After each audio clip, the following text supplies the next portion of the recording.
High-intensity combat operations continue in the Russian-Ukrainian war. The Russians have opened a new Kharkiv front, although capturing the million-strong city itself is not currently on the agenda due to insufficient resources. The main objective is to stretch our resources, weaken forces on other fronts, and reduce our reserves. Another front is expected to open southeast of Kharkiv in the Sumy region. Here is the enemy accumulating and redeploying forces. Overall, the situation on the front is quite difficult, and it will certainly not get easier in the near future. On the contrary, a tough summer with heavy fighting lies ahead.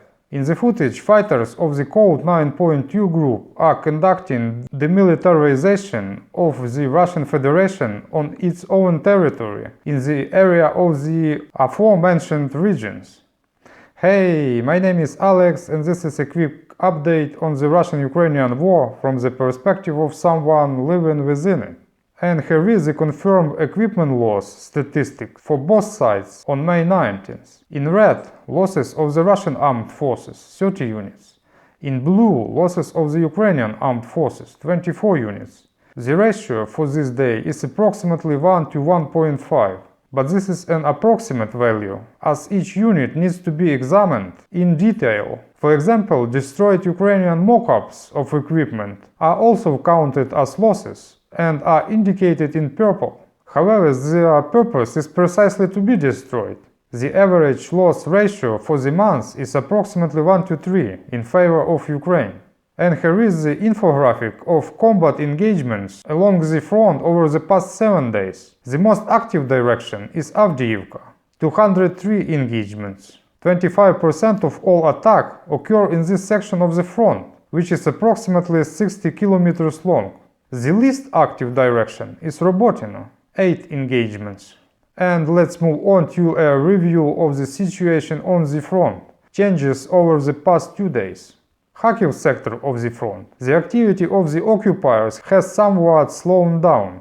In the direction of Kharkiv, the Russians are attempting to press the defense of Ukrainian forces in the vicinity of the settlements of Gliboke, Liptsy, Lukyantsy, and Zilina. No significant advancement are observed. Footage shows movement of Ukrainian defense forces in the village of Liptsy.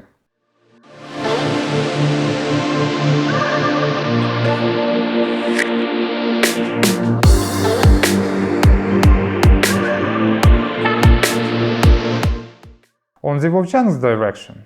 In the northern part of Vovchansk, Russian troops have advanced along the streets of Soborna, Korolenko and Stepna, and in the area of Chalky Hills. The enemy has taken control of a stretch up to 3.2 kilometers wide and up to 2 kilometers deep. Active combat operations continue. The enemy has achieved partial success in the village of Staritsa along the Maslivka Street, occupying the territory of Shevchenkovo Tract and the remaining part of Kulma Tract. Enemy forces have advanced on a stretch up to 6.4 kilometers wide and up to 2.3 kilometers deep. The Kraken unit in Chasiv Yar and in the Kharkiv region is showing top-notch results. The guys there and here have captured a bunch of Russian soldiers. In the past 2-3 days, our exchange fund has significantly replenished on these fronts. Chat rooms have begun to appear among Russians, conducting searches for missing relatives from these directions, once again confirming the high intensity of combat here and heavy losses. On the Svatove section of the front, the enemy continues to apply pressure north of Kislivka. North of Berestove, Russian forces have advanced along the forest strip to a depth of 750 meters and continue to exert pressure in the eastern direction. Battles are ongoing in Berestove itself. East of Stelmachivka, the enemy has entrenched along the forest strip for 1.2 kilometers. Lyman direction. On this front, the Russians try not to expose themselves unnecessarily, as defense forces destroy everything that can move. Russian mortar crew generally fire 2-3 shots, take their equipment and flee into hiding, as they are targeted intensively. Recently, operators of strike drones from the 4th Operational Brigade of the National Guard Rubysh destroyed an enemy tank garage east of the village of Makiyivka. And here are a few more episodes of tank garages destruction on this same front by the same Rubish brigade. Siversk direction. Fierce battles are raging on the Siversk front. In just the last few days, around 20 combat clashes have occurred in the areas of Velikonovoselivka, Velikonovoselivka, Rozdolivka and Ivano-Dairivka. Despite Russian claims of capturing Velikonovoselivka, significant advancements are not observed here. Footage shows another Russian mobile garage turned into a heap of burning and detonating scrap metal in the vicinity of this settlement. Video from soldiers of the Fugitora unit of the 81st Separate Airborne Brigade. And a few more shots from a location nearby from the same brigade. The results of unsuccessful Russian attacks are visible. And on these frames there is a massive shelling of Velikonovoselivka by the enemy.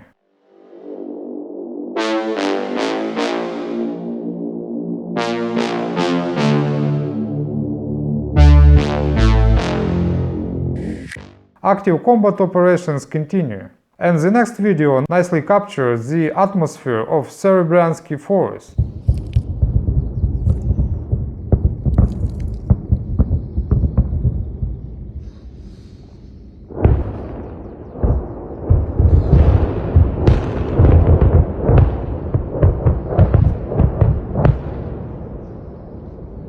On the Chasiv direction. There continued to be a high pace of combat operation east of Kalinivka, on the eastern outskirts of the Canal district in the city of Chasiv Yar, in the territory of the Stupki-Golyubovsky 2nd Reserve, and in Ivanivsky. In the latter, the enemy has entrenched along Zilina Street.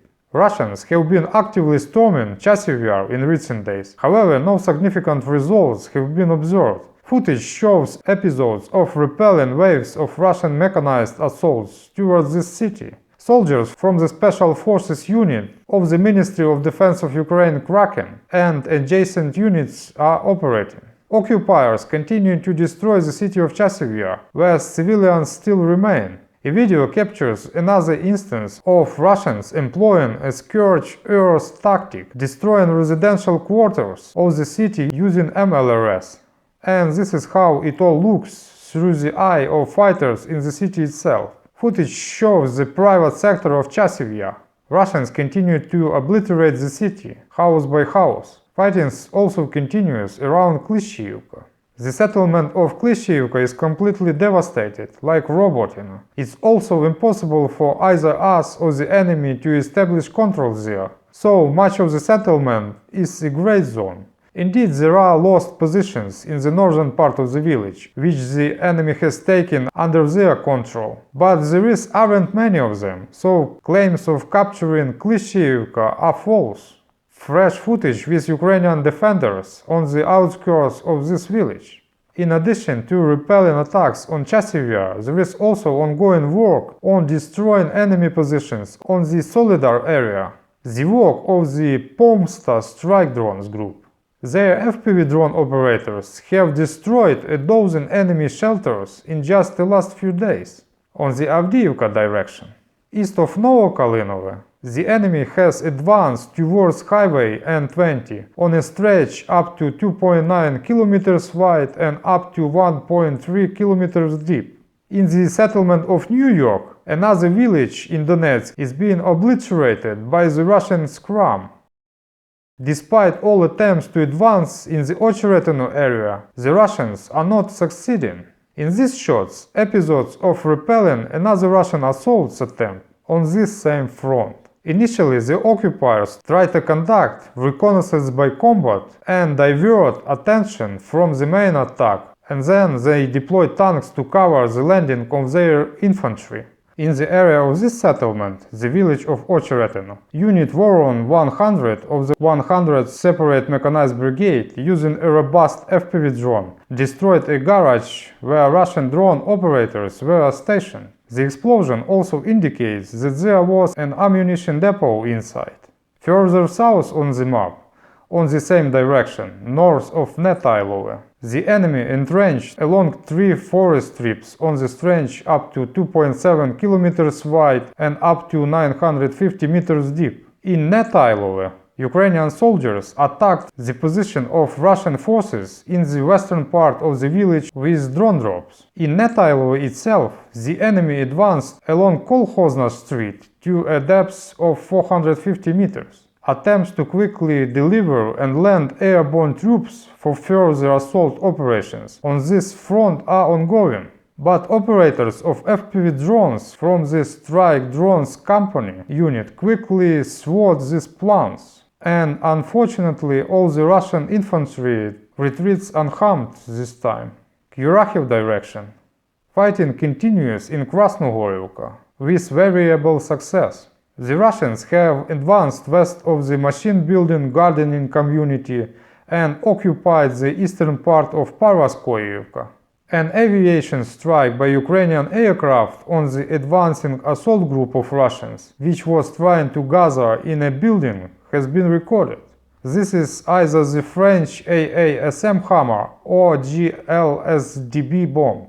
And in these shots, operators of strike drones of the Peryun Group unit of the 79th Separate Air Assault Brigade share episode of destroying Russian equipment and infantry on the same front. 9 occupiers were injured, 2 were destroyed. Also destroyed were a tank and 2 MTLBs. Work is constantly being done in the rear areas. Mariinka city, 6th or 7th of May 2024, an accumulation of Russian equipment was discovered in the hangar. The footage shows the result, before and after.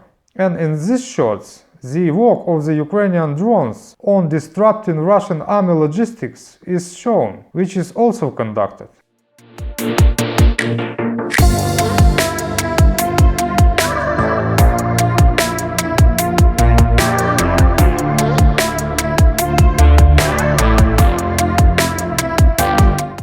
Velikonovoselivka direction. Despite attempts by Russian forces to push in this direction, no changes have been observed. Recently, operators of the strike drones from the 72nd Separate Mechanized Brigade destroyed another Russian mobile barbecue tank on this front. Once again, the latest Russian development to combat kamikaze drones is observed. This time, a Russian infantryman tried to take cover behind an aluminum pot while being targeted by operators of the Ronin unit's FPV drone strikes, all within the same direction. By the way, there are also stranger cases. Here, this Russian soldier demonstrates his mental abilities and wonder of RPG usage.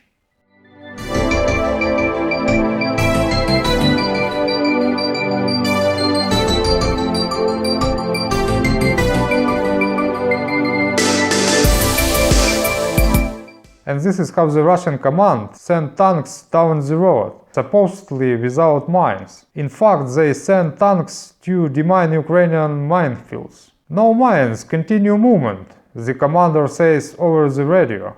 The Russian command does not spare either people or equipment, and this awaits every Russian soldier who enters Ukraine.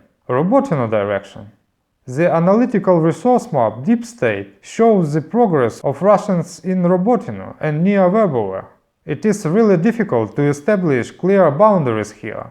It increasingly resembles a gray zone, completely uncontrolled by either side. At present, Robotino is under approximately 20% Ukrainian control, while the rest of the territory is either uncontrolled or in ruins with some Russians inside. They could capture the village completely if they deploy enough reserves, but there is not much sense in it now. They have already declared victory here on their TVs. No changes have been observed on the rest of the front sections. Every night the Russians launch batches of Iranian drones. The majority of them are destroyed. In the footage, the destruction of one of such drones in the sky over the Ukrainian city of Odessa can be seen.